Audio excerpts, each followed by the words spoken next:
masih 30.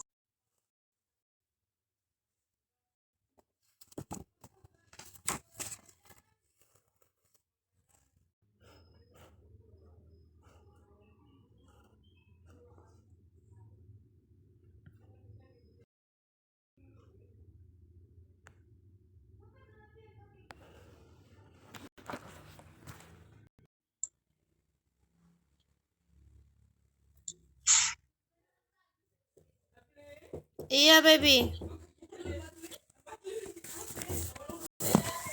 Tunggu, Kemarin sabar kita tuh, jangan bahas terlalu pertumbuhan ini ya, juga. Dek. Pertumbuhan TPPB lingkar kepala ya. Sebelum kita mengisi KMS, saya tak melanjutkan slide-nya dulu. Ya, slide-nya karena tumbuh kembang itu beriringan. Ya, karena tumbuh kembang itu beriringan, jadi nggak bisa kalau kita belajar hanya pertumbuhan aja. Perkembangan aja nggak bisa. Jadi harus dua-duanya. Pertumbuhan dan perkembangan seringkali orang awam itu bilang dua-duanya itu sama, padahal sesuatu hal yang berbeda. Tapi mereka harus continue, mengikuti. Kalau dia tumbuh, berarti dia juga harus berkembang. Tumbuh-tumbuh tok nggak berkembang, pasti ada kelainan. Ya, nah seperti itu yang akan kita bahas saya ini, yakni tentang perkembangan. Ya, kalau pertumbuhan kemarin adalah sesuatu yang bisa kita ukur seperti berat badan, tinggi badan, lingkar kepala, lingkar dada, lila, dan lain sebagainya. Yang bisa diukur. Jadi berhubungan dengan bentuk secara physically. Ya. Tapi kalau perkembangan itu adalah kemampuan atau fungsi dari sistem organ tersebut. Contoh, kamu bisa nulis, itu perkembangan, bukan pertumbuhan. Bayi 7 bulan atau 6 bulan bisa duduk, itu juga perkembangan, bukan pertumbuhan, ya. Nah, kemudian anak TK, dia bisa lompat-lompat, lompat tali, dia bisa melompatin pagar. Ya, itu termasuk perkembangan, bukan pertumbuhan. Kalau ukur anak si Amir itu usia 2 tahun, beratnya 15 kg. Itu cek pertumbuhan karena ada hubungannya dengan sesuatu hal yang bisa diukur ya. Nah, kalau perkembangan ini adalah bertambahnya kemampuan atau fungsi sistem organ tubuh sebagai akibat bertambahnya kematangan fungsi sistem organ tubuh. Seperti yang saya contohkan tadi. Faktor apa aja ya kira-kira yang berperan di dalam perkembangan tersebut? Yang pertama, keturunan pasti deh. Gen itu nomor 1, makanya ya nanti kalau mau menikah pilih gen yang bagus ya, pilih gen yang maksudnya sehat ya. Nah, ganteng doang tapi nggak sehat yojo ya, pilih itu yang ganteng yo sehat ya, duitnya ya banyak ya.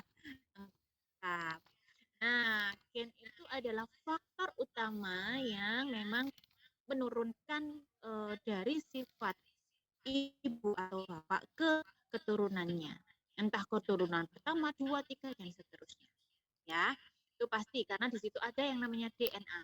Ada yang namanya mantan istri, tapi nggak ada yang namanya mantan anak. Kenapa? Karena DNA itu nyambung. Ya, kalau istri dan suami dia beda keturunan, ya, betul. Tapi kalau anak biologis loh dek ya, bukan anak adopsi ya.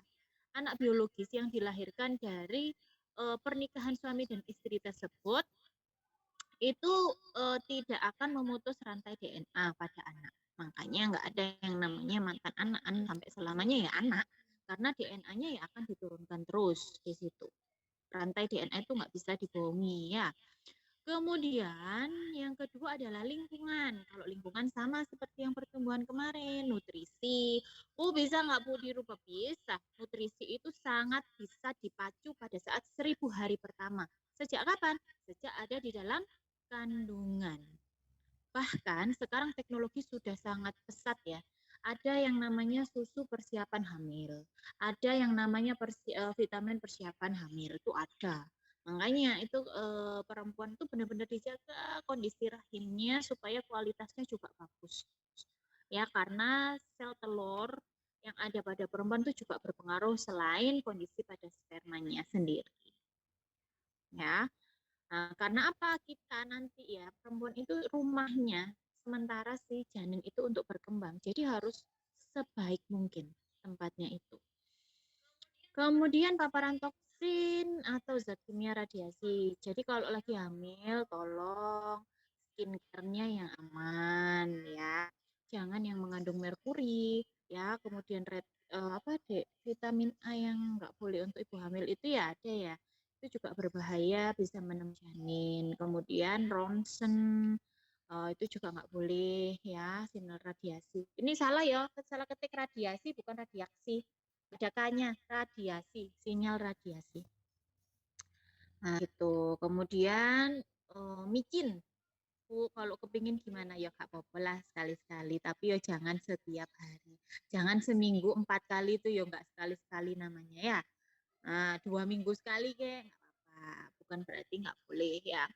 Nah, kemudian infeksi janin pasca natal itu biasanya kalau tidak memang karena kondisi janin bayinya yang sakit, yaitu tentang kebersihan atau dia kena dari tempat persalinan, ya, nosokomial tuh biasanya. Atau dia memang punya bawaan dari ibunya atau ibunya punya penyakit kelamin sehingga dia ketika persalinan normal itu terkena dari jalan lahir itu juga bisa ya.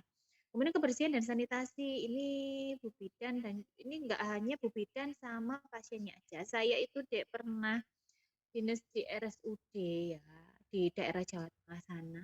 Itu tuh benar-benar orangnya mungkin karena takut ya. Orangnya tuh takut untuk karena dia habis digunting perineumnya. Jadi habis epis dia takut sekali untuk ganti pembalut, untuk kencing itu dia takut. Jadi pada saat kita mau kontrol perdarahan dan juga kontraksi dan lain sebagainya ya, kalau pasca melahirkan kan pasti dikontrol ya, kita observasi. Itu sangat-sangat bau. Karena apa? Karena dia semalaman itu nggak ada ganti pembalut. Nah, jadi mulai terakhir visitasi untuk masukkan obat ya, itu sampai pagi jam 4 ibunya itu nggak mau pipis karena takut. Katanya takut nanti jahitannya lepas atau kesenggol atau kesakitan. Nah, itu justru akan menambah yang namanya angka infeksius. Nah, padahal ketika ditanya pada saat dikontrol jam 2, katanya teman ya, itu sudah kencingnya sudah lancar, sudah bisa katanya. Ternyata setelah kita cek lagi itu pembalutnya udah penuh, baunya anyir ya. Nah, seperti itu. Akhirnya nggak tambah sembuh, malah infeksi, darahnya bercampur lendir-lendir tadi yang kotoran dari plasenta ya. Nah, itu semuanya juga harus memang benar-benar harus dipantau. Benar-benar kita menyampaikan bahwa kebersihan itu sangat penting. Jadi ya itu yang memang selama ini masih sangat awam di masyarakat. Jujur aja kalau habis dijahit ya perineum itu memang sakit ya. Bayanginnya aja sudah ngeri ya. Geli-geli gimana nanti kalian kalau ada pelajaran episiotomi pasti geli-geli sendiri itu. Anu vaginamu tuh bener kayak ngerasa ngeri aja gitu digunting. Ya. Nah, itu kalau memang dia dijahit itu memang ya sakit, nggak ada ya nggak sakit itu ya sulapan namanya. Jelas aja sakit, tapi kebersihan itu nomor 1. Anti nyeri kan sudah diberi obat. Itu perlu pasien harus diedukasi betul-betul tentang itu. Ya. Kemudian sosial ekonomi obat-obatan itu berpengaruh karena memang anak-anak yang dengan nutrisi yang baik, dengan vitamin yang bagus, itu jelas perkembangannya juga lebih optimal ya. Itu di mana-mana memang iya ada harga, ada rupa kalau orang Jawa bilang. Ya. Nah, tapi tidak semua vitamin itu mahal, tidak. Ya, yang penting harus mencakup seluruh nutrisi. Tuh tadi ada AA, DHA dan lain sebagainya, asam folat terutama. Kemudian pemberian stimulasi atau rangsangan. Lingkungan pengasuhan ini juga penting. Ini saling berhubungan. Kualitas pengasuhan juga penting, teman sekolah juga penting. Jadi dulu saya punya pengalaman anak saya umur 2 tahun, mau 2 tahun, itu dia belum bisa ngomong.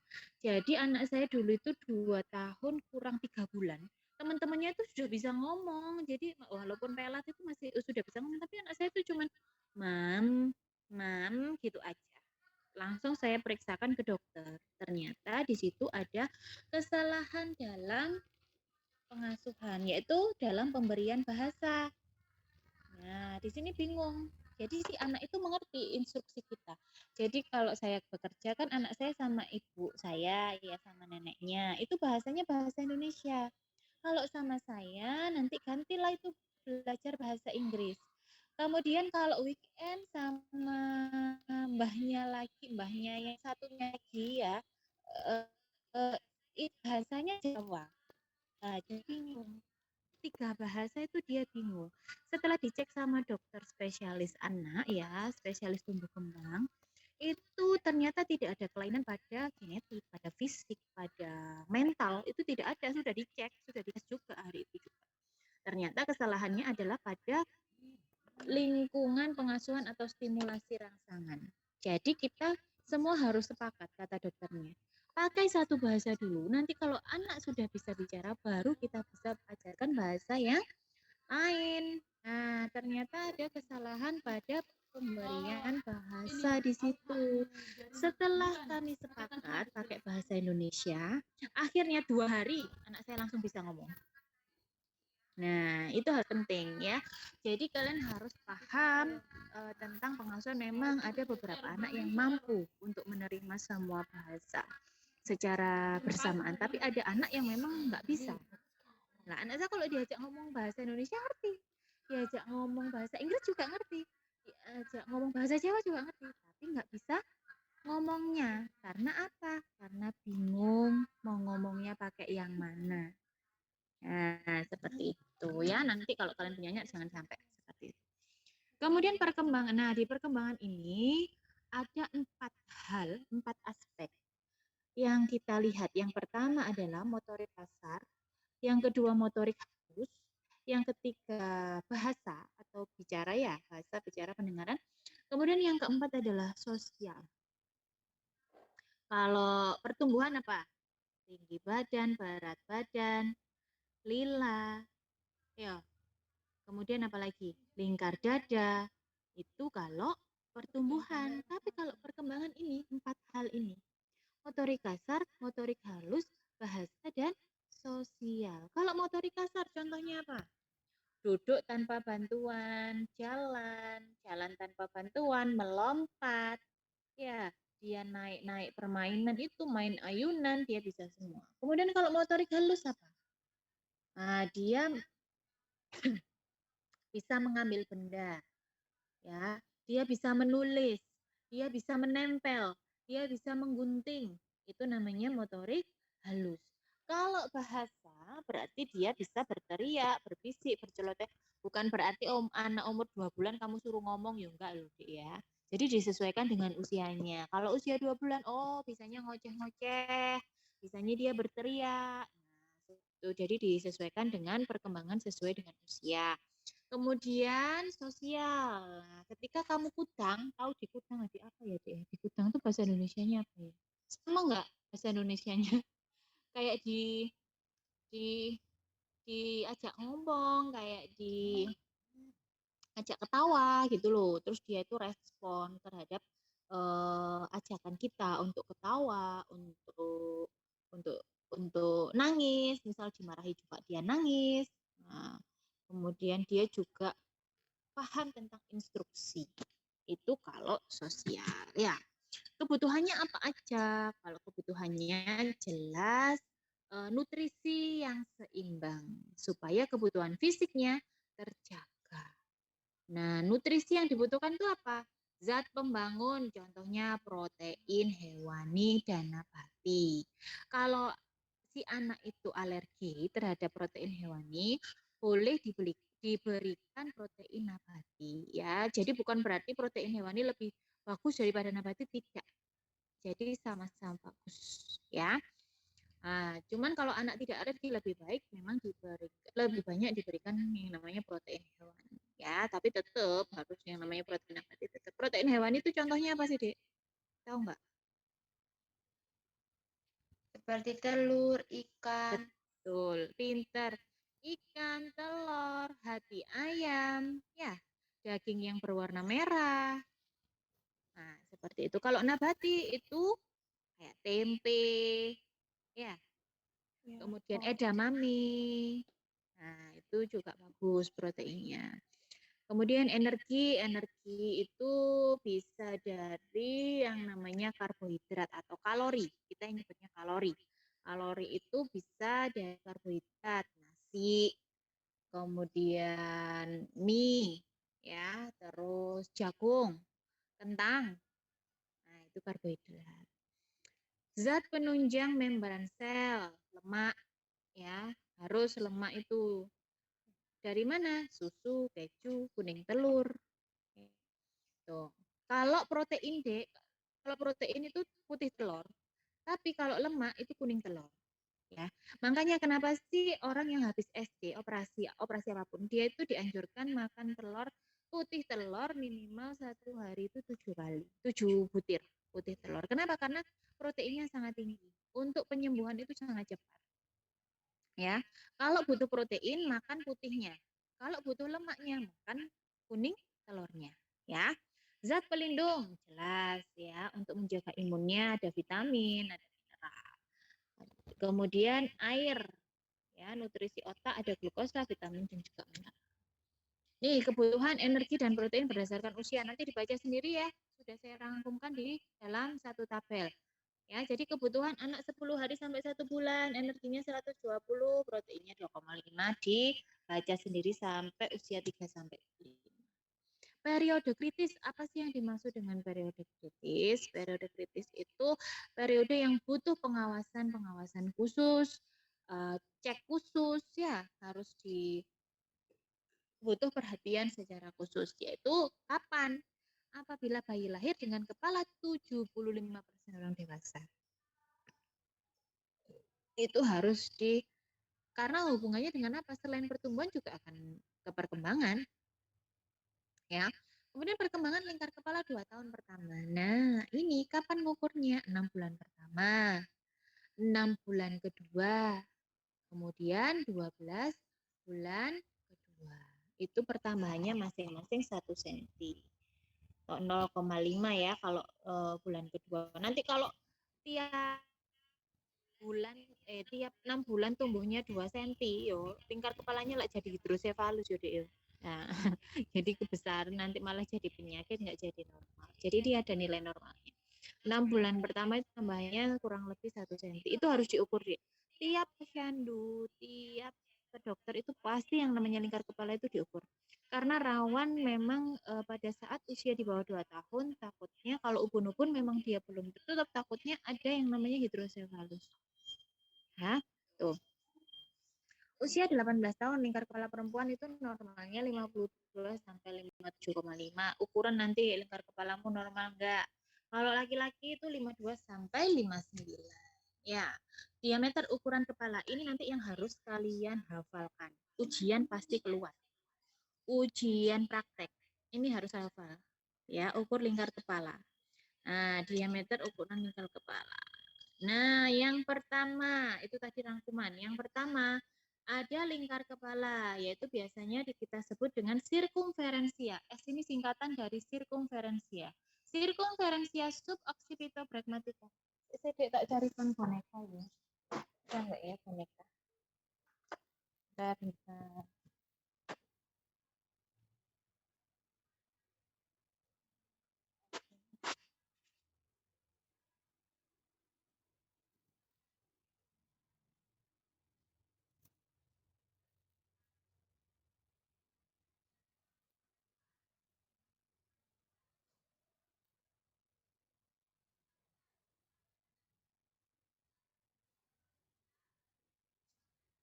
Sorry ya, kepalanya jelek. Enggak apa-apa ya.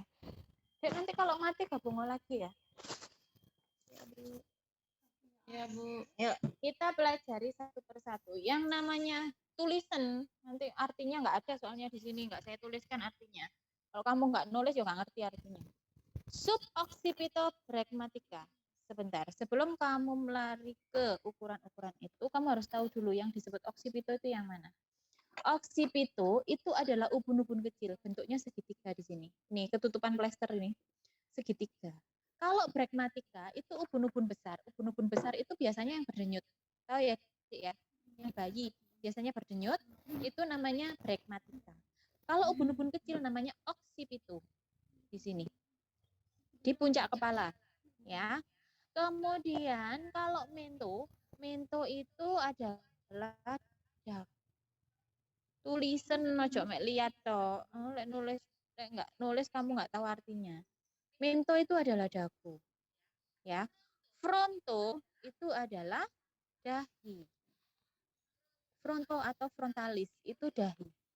Dah, paham ya? Ada 4 poin.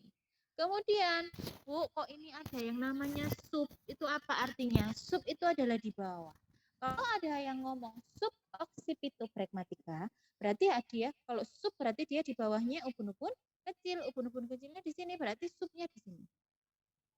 Subnya berada di tulang pegangan kepalamu, pasti ada tulang yang di bawahnya sub occipito. Itu namanya sub occipito. Kalau submento, nah berarti dia berada di bawahnya dagu di sini. Di sini. Jadi dia ini mento, ini submento. Ya. Dah, yang ada subnya itu cuman mento sama occipito aja. Ya. Sekarang kita ukur sub occipito pragmatica. Berarti dari sini sub, ini kan ubun-ubun kecil nih, segitiga. Sub occipito pragmatica. Berarti kita ukur metlinnya, kita tarik sampai ke pragmatica. Itu normalnya berapa? 32. Kalau circumferentia occipito frontalis, occipito berarti di sini pada ubun-ubun kecil, ke frontalis kepada dahi. Dahi itu ada di puncak ya, Dek ya. Di sini loh, Dek. Sini ya. Jadi jangan di sini. Salah kalau di sini. Nanti di sini kamu ngukurnya malah kekecilan. Jadi di sini. Kayak orang India itu loh. Ya. Kayak orang India itu loh kalau nak nyari ya. Tuh. Terus mento occipito. Mento berarti tarik metlinnya ke sini, ubun-ubun kecil.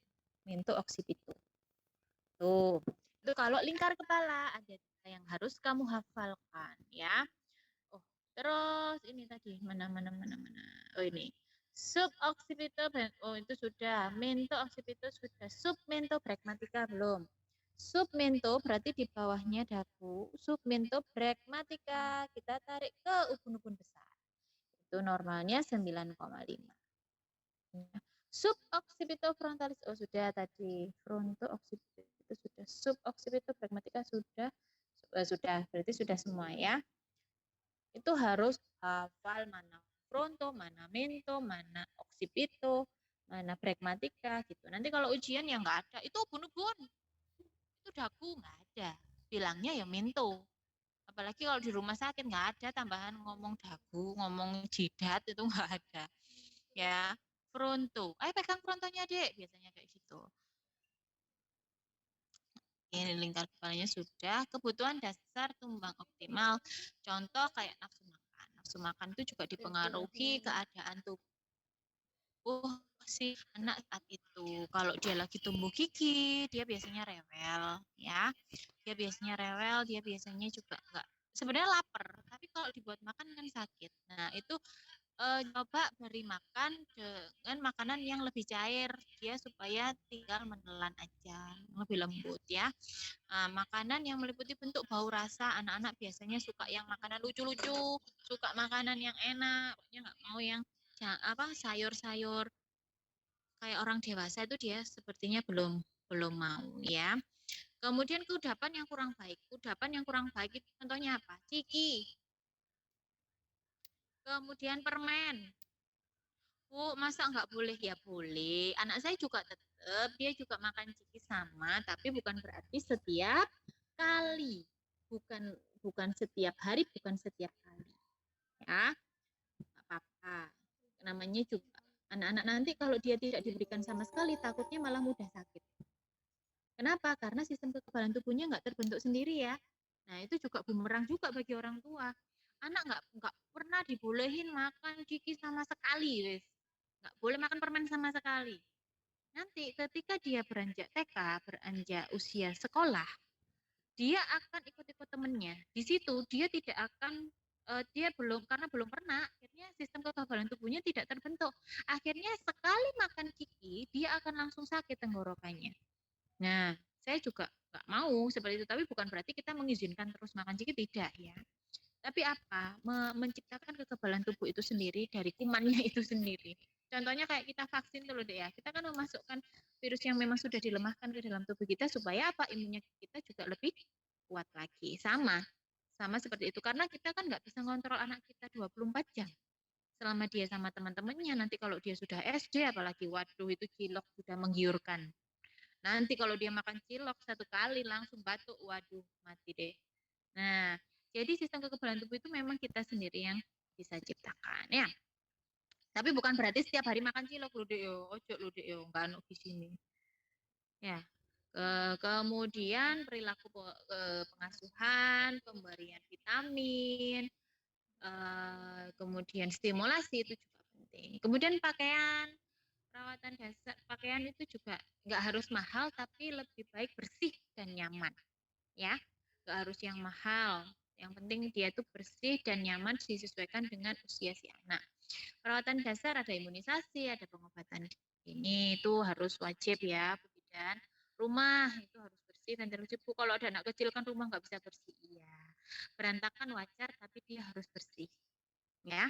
Kalau saya begitu, berantakan ya mesti ya yang namanya anak-anak ya, tapi dia harus bersih, harus dipel, harus disapu.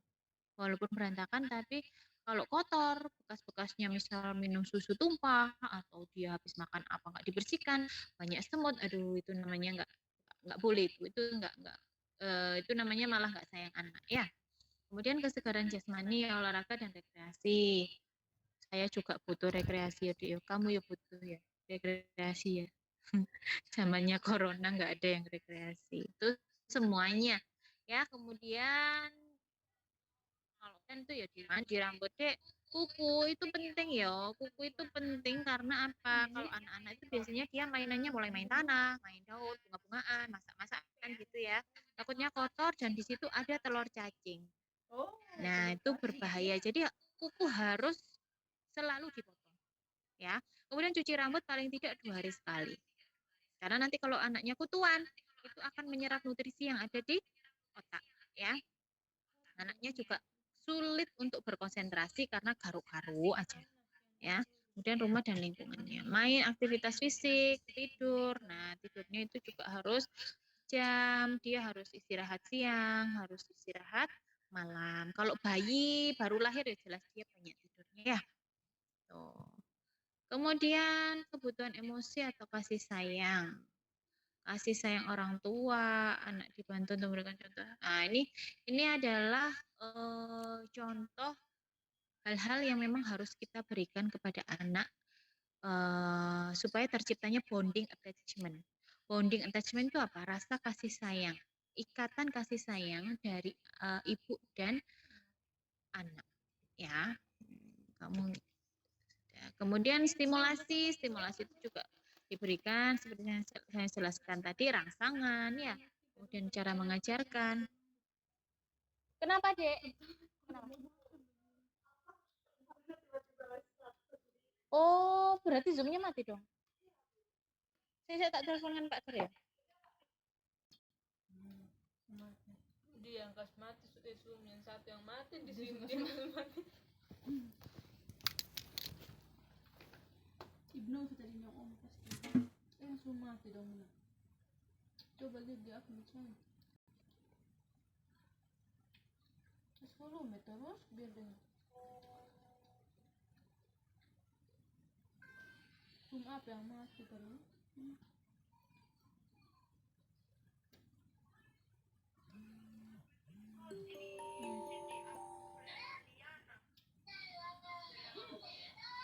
Lita tadi tuh. Ngan Lita. Itu yang ngomong tadi. Betul, besok keluar. Jadi movie tetap disuruh ribut.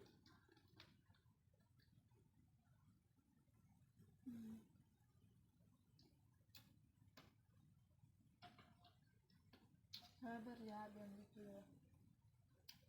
Ibunya masih Sabar ya adik-adik.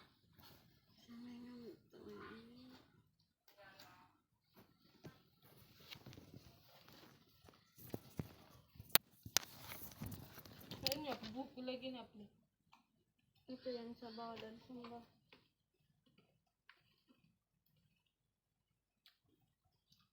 Apa yang dia beda? Tidak ada yang kulit.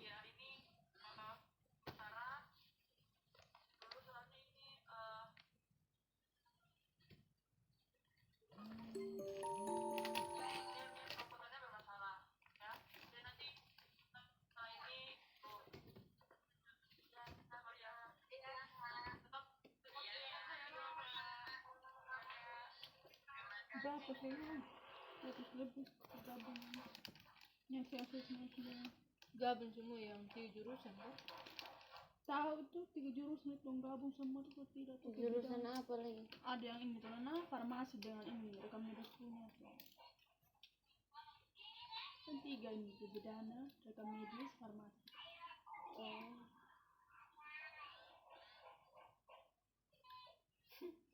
Coba kita ambil farmasi.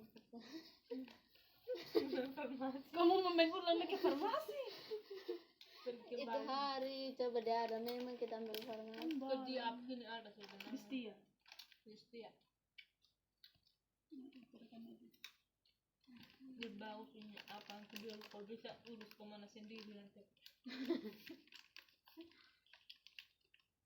Bagaimana kasih nete? Kawan.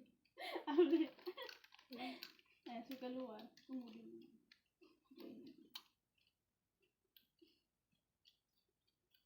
Masih ada di sana.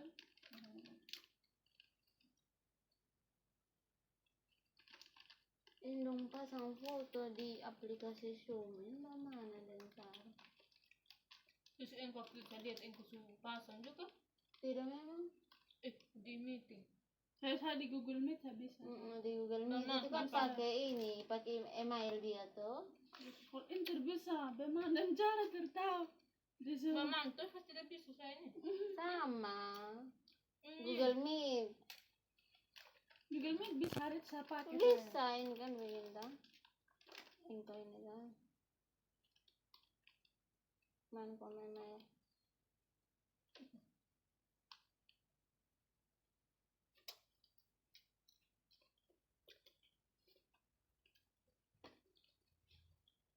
Dia kuat makan apa? Ya dia suka habis memang satu bungkus. Saya bilang masak ini. Sudah sama. Bagus yang terus tidak bisa makan, saya harus makan saya. Apa yang sanding kiri? Tanganku sayang. Yang dari mana? Kamera.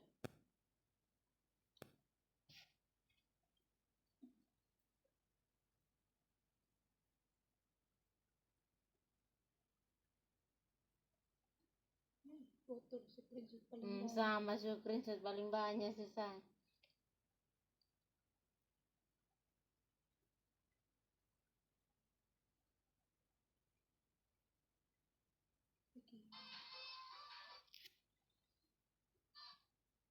Bamanin dikit di sini.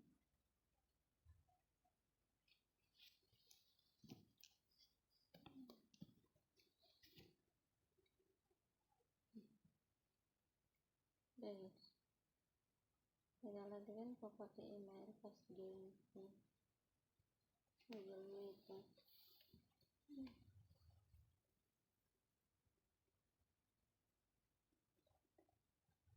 Gabung lagi, pertanyaan apa? Teman-teman gabung lagi. Ibu bilang tadi tunggu. Gitu sih kita ini kalau suruh.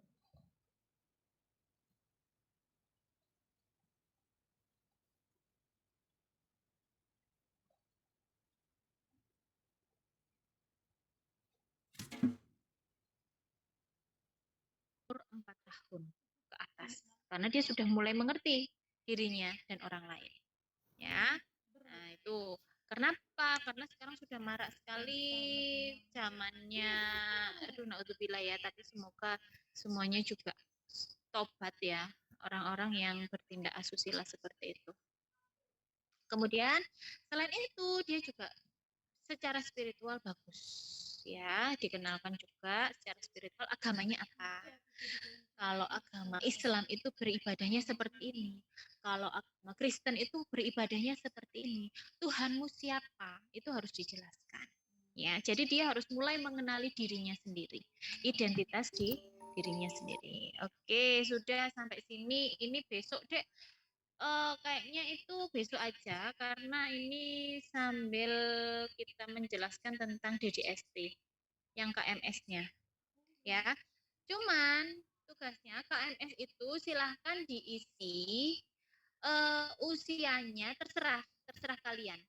Namanya juga terserah. Jadi tuliskan tanggal lahir si anak tersebut. Ya, tuliskan tanggal lahir si anak tersebut. Kemudian usia yang sekarang